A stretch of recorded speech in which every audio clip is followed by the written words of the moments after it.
जैसे कि आप सभी जानते हैं, सच की हमेशा जीत होती है और हमारी एक छोटी सी प्रयास आप तक बड़ी खबर पहुंचाती है। तो स्वागत करते हैं आप सभी का STS न्यूज़ चैनल पर। आगे बढ़ने से पहले आप इस वीडियो को लाइक और चैनल को सब्सक्राइब जरूर कर ले और साथ में बेल आइकन भी प्रेस कर ले। चलिए बढ़ते हैं खबरों की।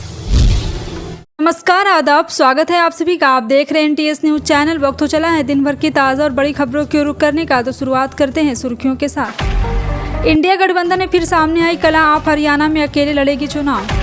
सुप्रीम कोर्ट की 5 जजों की पीठ करेगी राजद्रोह कानून पर सुनवाई, केंद्र की मांग ठुकराई। राजस्थान में चुनाव से पहले बसपा हुई एक्टिव, गांव चले अभियान से बनाएगी पकड़।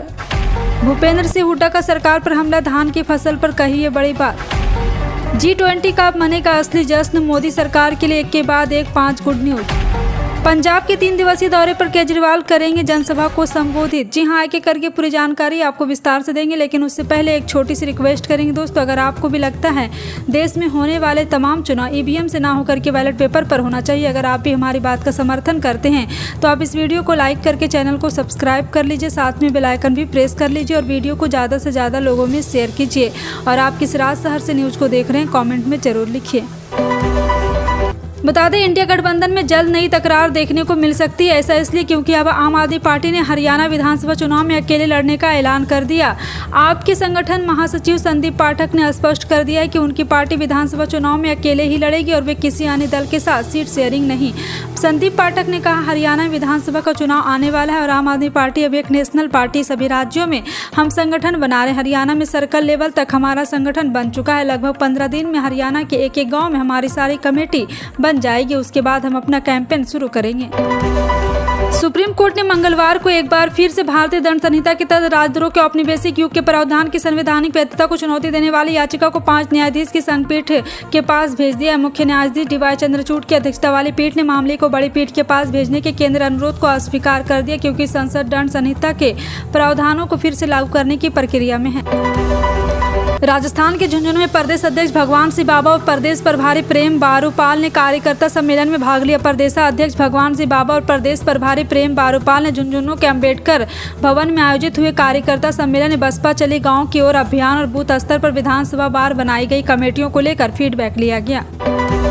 पूर्व मुख्यमंत्री और नेता प्रतिपक्ष भूपेंद्र सिंह हुड्डा आज चंडीगढ़ आवास पर पत्रकार वार्ता को संबोधित कर रहे थे। इस मौके पर उन्होंने सरकार से जल्द धान की खरीद शुरू करने की मांग की। उन्होंने कहा कि मंडियों में धान की आवक शुरू हो गई है, लेकिन सरकार 1 अक्टूबर से खरीद शुरू करने की बात बोल रही है। मजबूरी में किसानों को MSP से कम रेट पर अपनी फसल बेचनी पड़ रही। जब तक सरकारी खरीद शुरू होगी तब तक लगभग 75% फसल MSP के रेट पर बिक चुकी होगी। भारत की अध्यक्षता में राजधानी दिल्ली में संपन्न हुई G20 शिखर सम्मेलन खत्म हो गया और दुनिया भर ने इसे बेहद सफल करार दिया। इसकी सफलता का जश्न भारतीय शेयर बाजार में भी मनता हुआ नजर आया और सोमवार को इसके प्रमुख निफ्टी 50 इंडेक्स ने नए शिखर पर पहुंचते हुए इतिहास रच दिया। ऐसा पहली बार हुआ है कि निफ्टी 50 से 20,000 के लेवल के पार पहुंचा है। भारत ने चीन की विस्तारवादी और उपनिवेशवादी इरादों को देखते हुए उसकी बढ़त को काउंटर करने के लिए उससे लगी सीमाओं पर इंफ्रास्ट्रक्चर का निर्माण तेज कर दिया है। 12 सितंबर को इसी क्रम में रक्षा मंत्री राजनाथ सिंह ने पूर्वी लद्दाख के न्यूमा में न्यूमा एयरबेस की आधारशिला रखी। सीमा सड़क संगठन यानी कि BRO ने इस पर काम शुरू कर दिया है। इसके साथ ही दुनिया के सबसे ऊंचे हवाई क्षेत्र में से एक भारत में होगा। ये इस इलाके में रणनीतिक संतुलन को भारत के पक्ष में करने वाला गेम चेंजर होगा। राजस्थान विधानसभा में अब कुछ ही महीनों का समय बचा है और जनता ये जानने के लिए उत्सुक है कि प्रदेश की प्रमुख पार्टियां किसके चेहरे पर चुनाव लड़ने वाली है, यानी राजस्थान का संभावित मुख्यमंत्री कौन हो सकता है। ये सवाल जब सचिन पायलट से किया गया राजस्थान के अगले मुख्यमंत्री पद की दावेदारी के सवाल पर सचिन पायलट बोले, पहला मुद्दा ये है कि हम एकजुटता से चुनाव लड़ें और चारों राज्यों में चुनाव जीतें। All India United Democratic Front प्रमुख मौलाना बदरुद्दीन अजमल ने सनातन धर्म को लेकर DMK नेताओं के बयान की निंदा की। उन्होंने स्पष्ट कहा है कि कोई किसी धर्म के बारे में कुछ कहे यह बहुत गलत बात है। अजमल ने कहा है कि हर व्यक्ति को दूसरे का धर्म का सम्मान करना चाहिए। अंतर्राष्ट्रीय क्रिकेट परिषद ने अगस्त महीने के लिए प्लेयर ऑफ मंथ पुरुष क्रिकेट खिलाड़ी का अवार्ड पाकिस्तान टीम के कप्तान बाबर आजम को दिया है। बाबर ने अगस्त 2023 में बल्ले से दिया है। बाबर ने अगस्त 2023 में बल्ले से शानदार प्रदर्शन किया। इस समय वह ICC वनडे रैंकिंग नंबर 1 बल्लेबाज बन गए हैं। प्लेयर ऑफ द रैंकिंग में नंबर 1 बन गए हैं।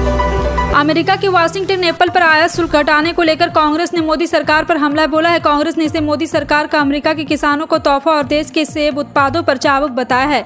कांग्रेस की प्रवक्ता सुप्रिया सुरे ने कहा है कि PM बनने से पहले प्रधानमंत्री नरेंद्र मोदी वाशिंगटन एप्पल पर 100% आयात शुल्क लगाने की बात कहते थे। उत्तर प्रदेश के मिर्जापुर में एक्सिस बैंक के बाहर कैश डिलीवरी गाड़ी से दिन दहाड़े लूट और गार्ड को गोली मारे जाने को लेकर समाजवादी पार्टी के अध्यक्ष अखिलेश यादव ने कानून व्यवस्था पर सवाल खड़े किए हैं। अखिलेश यादव ने सोशल मीडिया साइट एक्स पर वारदात से जुड़ी एक तस्वीर शेयर की है और कहा है कि इस वारदात से यूपी भयभीत है। केंद्रीय मंत्री पूर्व सैन्य प्रमुख जनरल वीके सिंह ने पाकिस्तान के कब्जे वाले कश्मीर को लेकर बड़ा बयान दिया है। उन्होंने कहा है कि कुछ समय बाद पीओके का अपना आप में भारत में विलय हो जाएगा। वीके सिंह का यह बयान चीन के हाल ही में जारी स्टैंडर्ड मैप से जुड़े विवाद के बीच आया है।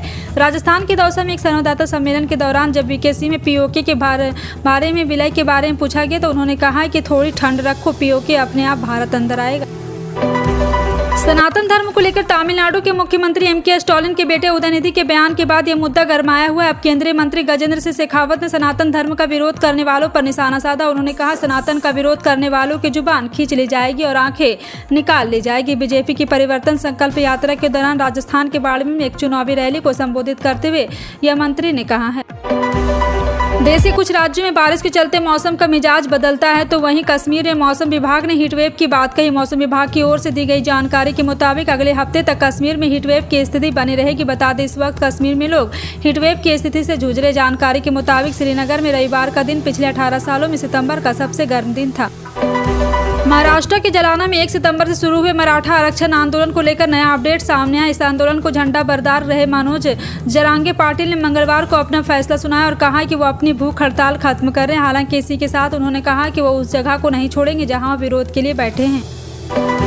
पश्चिम बंगाल ने राज्य शिक्षा नीति का अनावरण किया। सत्तारूढ़ तृणमूल कांग्रेस ने इसे समावेशी शिक्षा की दिशा में साहसिक कदम बताते हुए स्वागत किया। राज्य सरकार ने अपनी एसईपी में सभी छात्रों के लिए उच्च स्तर की शिक्षा सुनिश्चित करने के लिए प्री प्राइमरी से होकर हायर एजुकेशन लेवल तक अपनी मौजूदा शिक्षा प्रणाली को लागू करने का फैसला किया है, जो कि राष्ट्रीय शिक्षा नीति से अलग होगी।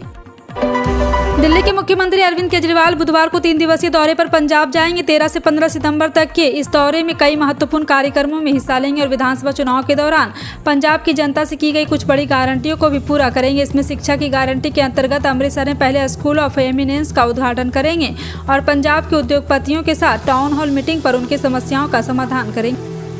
शाहरुख खान की फिल्म डॉन का एक डायलॉग है, डॉन को पकड़ना मुश्किल ही नहीं नामुमकिन है। जवान के बॉक्स ऑफिस कलेक्शन को देखते हुए इस डायलॉग में थोड़ा ट्विस्ट डाला जा सकता है। जवान को बॉक्स ऑफिस पर रोकना मुश्किल ही नहीं नामुमकिन है। जी हां, जवान ने बॉक्स ऑफिस पर 5 दिन में ही इतने पैसे कमा डाले हैं, उनमें बॉलीवुड की 10 फिल्में बन सकती है। ऐसा हम नहीं कह रहे, या कह रहे हैं रेड चिलीज के जारी किए गए आंकड़े। शाहरुख खान की फिल्म जवान के 5वें दिन वर्ल्ड वाइड कलेक्शन के फाइनल नंबर पर आ गए। हरियाणा में पिछले 9.5 साल से भंग चल रहे कांग्रेस संगठन को खड़ा करने के लिए केंद्रीय नेतृत्व की कोशिश जारी है। हाल ही में आए पार्टी के प्रदेश प्रभारी दीपक बाबरिया ने संगठन को खड़ा करने के लिए जिलों में प्रभारी नियुक्त किए हैं, जिनकी रिपोर्ट पर ही पार्टी जिला अध्यक्ष के नाम पर केंद्रीय नेतृत्व मुहर लगाएगा। हरियाणा कांग्रेस के सूत्रों के मुताबिक इस महीने के अंत तक राज्य में कांग्रेस संगठन का ढांचा तैयार कर लिया जाएगा।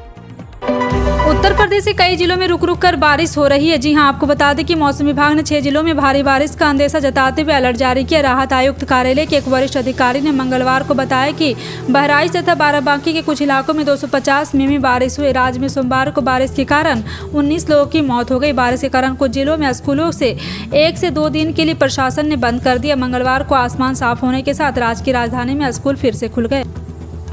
देश की राजधानी दिल्ली में आयोजित G20 समिट सफलतापूर्वक संपन्न हो गई। सुरक्षा एजेंसियों के लिए बड़ी कामयाबी, क्योंकि दुनिया के दिग्गज नेता दिल्ली में जुटे थे, जिसमें अमेरिकी राष्ट्रपति Joe Biden, British PM Rishi Sunak जैसे नाम शामिल है। खुद दिल्ली पुलिस विदेश मेहमानों की सुरक्षा को बड़ी चुनौती मान रही और मेहमानों की पहचान छिपाने के लिए एक सुरक्षा कोड का इस्तेमाल किया गया था। दिल्ली पुलिस के मुताबिक विदेशी मेहमान की सुरक्षा बड़ी चुनौती थी, इसके लिए सुरक्षा कोड का इस्तेमाल किया गया ताकि विदेशी मेहमानों की पहचान न हो। दुनिया के सामने चीन खुद को कितना भी ताकतवर दिखाने की कोशिश करे, लेकिन सच तो यही है कि वहां पर विद्रोह की आंच रह रहकर सामने आती है, फिर उस विद्रोह को दबा भी लिया जाता है। वहां के तानाशाही लंबे समय से दुनिया देख रही। इसी कड़ी में चीन में पिछले दिनों कुछ ऐसी सिलसिलेवार घटनाएं हुई जिसने बड़ी शंका पैदा कर दी। कहीं ना कहीं कुछ तो गड़बड़ है। असल में हुआ ये कि चीन में अब रक्षा मंत्री सांग फूच पिछले कई दिनों से दिखाई नहीं दे रहे हैं। देश दुनिया की सुर्खियों में बने प्रसिद्ध बागेश्वर धाम के पीठाधीश्वर पंडित धीरेन्द्र शास्त्री बीते कुछ महीनों से लगातार विवादों में घिरते नजर आ रहे। कभी चमत्कारों पर उंगली उठती है तो कभी उनके दरबार में बहस होती है और देश के कई इलाकों में उनके दिव्य दरबार को लेकर विवाद की स्थिति बनी। इस बीच अब बसोर बयन बनसाकर समाज के लोगों ने बाबा पर दलित अत्याचार का मामला दर्ज करने की मांग के साथ आंदोलन की चेतावनी दी। सोशल मीडिया पर एक आपत्तिजनक पोस्ट के बाद महाराष्ट्र के सतारा जिले के एक गांव में दो समुदाय के सदस्यों के बीच हुई झड़प हो गई, जिसमें एक व्यक्ति की मौत हो गई और 10 अन्य घायल हो गए। सतारा पुलिस और जिला प्रशासन ने मामलों में जुड़ी संवेदनशीलता का हवाला देते हुए सोशल मीडिया पोस्ट की सामग्री और प्रकृति का खुलासा करने से इनकार कर दिया। वहाँ उन्होंने मृत और घटना में अब तक गिरफ्तार 23 आरोपियों की पहचान बताने से भी इनकार कर दी। भारत के सड़क परिवहन मंत्री नितिन गडकरी ने डीजल इंजन वाहन पर अतिरिक्त 10% जीएसटी लगाने के लिए वित्त मंत्रालय को एक प्रस्ताव सौंपने की योजना बनाई है। उन्होंने इस कदम का उद्देश्य प्रदूषित को बताया और ईवी वाहनों को बढ़ावा देना है। एक सम्मेलन में नितिन गडकरी ने इसे प्रदूषण कर बताते हुए कहा कि यह देश में डीजल वाहनों के उपयोग को कम करने का एकमात्र तरीका है।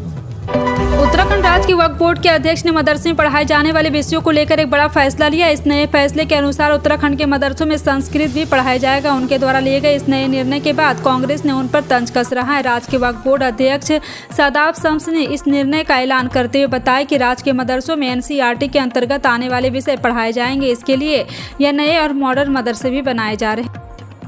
महंगाई के मोर्चे पर अच्छी खबर है। अगस्त महीने की खुदरा महंगाई में गिरावट आई है। मंगलवार को सरकारी आंकड़ों के अनुसार भारत में खुदरा मुद्रास्फीति जुलाई में 7.4% तक बढ़ने के बाद अगस्त में सालाना आधार पर कम होकर 6.83% हो गई। विश्लेषकों की उम्मीद है कि अनाज की बढ़ती कीमतों के कारण सितंबर में मुद्रास्फीति ऊंची रहेगी। आंकड़ों से पता चला है कि ग्रामीण और शहरी क्षेत्रों में कुल मुद्रास्फीति 7.2% और 6.59% थी। भारतीय सराफा बाजार में 12 सितंबर 2023 को सोना चांदी सस्ता हुआ। सोने की कीमत 59,000 रुपये प्रति 10 ग्राम के पार है। वहीं चांदी का भाव 71,000 रुपये प्रति किलो से अधिक है। राष्ट्रीय स्तर पर 999 शुद्धता वाले 24 कैरेट के 10 ग्राम सोने की कीमत 59,007 रुपये, जबकि 999 शुद्धता वाले चांदी की कीमत 71,128 रुपये है। फिलहाल आपका इन सभी खबरों पर क्या कहना है, कमेंट सेक्शन में टाइप करके जरूर बताएं। इसी तरह की पल पल की अपडेट जानने के लिए जुड़ रहे हैं आप अपने NTS न्यूज़ चैनल से। मिलते हैं अगली बड़ी खबर में, तब तक के लिए जय हिंद।